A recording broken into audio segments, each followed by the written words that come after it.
আসসালামু আলাইকুম প্রিয় শিক্ষার্থী ভাই বোনেরা, আশা করি আপনারা সবাই ভালো আছেন।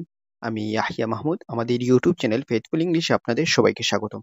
দর্শক, আমি যেহেতু ওয়াইটিসি সংক্রান্ত অনেক ভিডিও দিয়েছি, তাই আমাকে অনেক অনেক মেসেজ করেন ওয়াইটিসি সংক্রান্ত।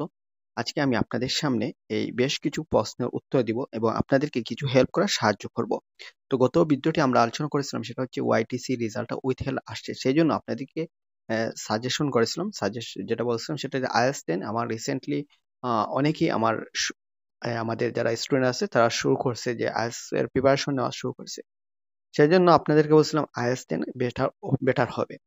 তারপর আরো অনেক দিন আগে একটা ভিডিও দিয়েছিলাম, সেটা হচ্ছে 2023 সালে মে ইনটেকের জন্য যে সমস্ত ইউনিভার্সিটি নিবে, এখানে কিছু আপনাদেরকে লিস্ট দিয়েছিলাম। আজকেও আপনাদের সামনে এরকম কিছু ইনফরমেশন দিব। যদি হয় সেটা তো ভালো, আর যদি না হয় তাহলে কিছু করার নেই।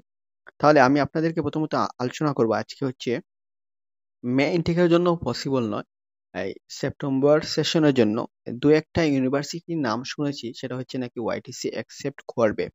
তো আসলে এই বিষয়টা কেন প্রকাশ্যে আসে না, সেটা হচ্ছে একটা রহস্যময় বিষয়। সেজন্য আমি অনেকের সাথে কথা বলছি, তারা অনেক এর বিষয় নিয়ে অনেক ঘাটাঘাটি করে। তাদের কাছে শুনলাম আসলে ইউনিভার্সিটি যারা আছে, যে সমস্ত ইউনিভার্সিটি গ্রহণ করবে বলছে, ওরা সরাসরি এজেন্ট এজেন্ট যারা আছে তাদেরকে বলে, সরাসরি এরকম তাদের যে ওয়েবসাইটে রিকোয়ারমেন্টস এরকম ওয়াইটিসি সেটা প্রকাশ করে না। তো ওয়াইটিসি যে সমস্ত ইউনিভার্সিটি গ্রহণ করে, তারা নাকি এরকম, মানে বিষয়টা একটু লুকোচুরি মনে হয়, তারা তাদের এজেন্ট যারা আছে তাদের কাছে কিছু ইনফরমেশন দেয়।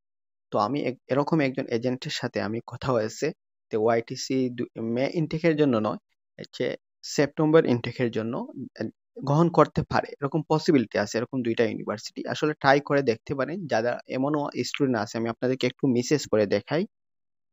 আপনারা আমার স্ক্রিনে স্পষ্ট দেখতে পাচ্ছেন, এই যে স্ক্রিনশট, এই যে মেসেজটা, এটা হচ্ছে একটা ফরওয়ার্ড মেসেজ। তো এরকম কিছু স্টুডেন্ট আছে, তারা ওয়াইটিসি রেজাল্ট নিয়েই বসে আছে, তাদের কোনো ওয়ে নেই, তাদের আইএলটিএস দেওয়ার এবিলিটি নেই, তারপরে তারা ইউকে যেতে চাচ্ছেন। তো তাদের রেজাল্টও এসেছে, এখানে ওভারঅল 6 এসেছে। তো ওরা অনেক রিকোয়েস্ট করে, ও একটা মেসেজ, ওখানে আর একটা মেসেজ, এরকম অনেকগুলা মেসেজ আছে তার রেজাল্ট নিয়ে কি করবে কি না। তো এই জন্য আমি একজন এজেন্সি, গ্লোবাল এডমিশন একটা এজেন্সি আছে, তাদের সাথে আমি কথা বলছিলাম যে আমার কাছে কয়েকটা স্টুডেন্ট আছে, তাদের রেজাল্ট নিয়ে বসে আছে, তাদের কোনো উপায় নেই, তারা আইএলটিএস দিবে বা সেই এবিলিটি নেই। তো তাদের কি কেউ কোনো ইউনিভার্সিটি আছে বর্তমানে কোনো আপডেট জানার জন্য? এবং তাদের এখানে আমি কিছু আরো ফরওয়ার্ড কিছু মেসেজ অনেকগুলো আসছে, সেটা আমি আপনাদেরকে বলছিলাম। তো এগুলো হচ্ছে স্টুডেন্টের মেসেজ। তো উনি বলছেন আসলে এই রেজাল্ট দিয়ে অ্যাপ্লিকেশন সম্ভব হবে, তবে সেপ্টেম্বর সেশনের জন্য।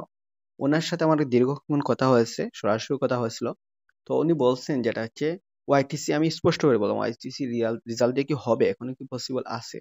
তো উনি বলছেন যে মাস্টার্স এর জন্য মিনিমাম ওভারঅল আপনার 6 হতে হবে। যদি 6 হয় এবং প্রতিটা C1 যদি থাকে, বলছে হচ্ছে ভালো হবে। এবং C1 থাকে, তাহলে উনি দুইটা ইউনিভার্সিটির নাম বলছে, আমার আসলে সেই ইউনিভার্সিটিগুলোর নাম স্মরণ নেই। তো উনি বলছে যে ডকুমেন্ট নিয়ে ওনার ওনার অফিসে যাওয়ার জন্য, ওই সমস্ত এখানে এসএসসি এইচএসসি এই সমস্ত ডকুমেন্ট করে দেওয়ার জন্য উনি চেষ্টা করে দেখবে। দুইটা ইউনিভার্সিটির নাম বলছে, ওই দুইটা ইউনিভার্সিটি নাকি গ্রহণ করবে, উনি চেষ্টা করে দেখবে। তারপর আমিও ভাবলাম যে বিষয়টা আসলে অনেক কষ্ট করে, এই এলএলটি যে টেস্টটা অনেকে গ্রহণ করেছে, অনেকে রেজাল্ট নিয়ে বসে আছে।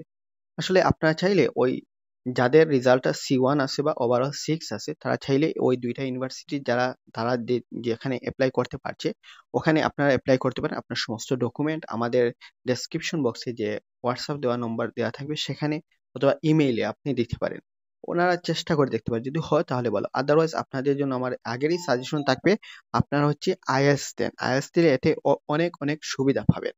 আপনাদের কাছে রিকোয়েস্ট থাকবে, হাম্বল রিকোয়েস্ট থাকবে, আপনার আইএলটিএস দেন, অনেক অনেক সুবিধা পাবেন। তো এই দর্শক, এই ছিল আজকের ভিডিও। আরেকটা কথা না বললেন, সেটা হচ্ছে আমরা গত ভিডিওতে আমরা আলোচনা করেছিলাম সেভাবে কিভাবে আপনি সহজে ইংরেজি ভাষা শিখতে পারেন, সেখানে কিছু টিপস এবং টেকনিক নিয়ে কথা বলছিলাম। আপনি যদি ইংরেজি মাতৃভাষা মতো সহজে ইংরেজি ভাষা শিখতে চান, তাহলে আমাদের সাথে যোগাযোগ করতে পারেন। আপনারা সবাই কমেন্ট বক্সে কমেন্ট করে জানাবেন, আমরা ইনশাল্লাহ ধারাবাহিক বা স্পোকেন ইংলিশের ভিডিও দিব। এবং পাশাপাশি আমাদের আইএলটিএস এর যে বেস রয়েছে, আপনারা চাইলে সেখানে অনলাইনে অ্যাডমিশন নিতে পারেন। তো দর্শক, এই ছিল আজকের ভিডিও। দেখা হচ্ছে পরবর্তী কোনো ভিডিওতে। এই পর্যন্ত সবাই ভালো থাকুন, সুস্থ থাকুন, আল্লাহ হাফিজ।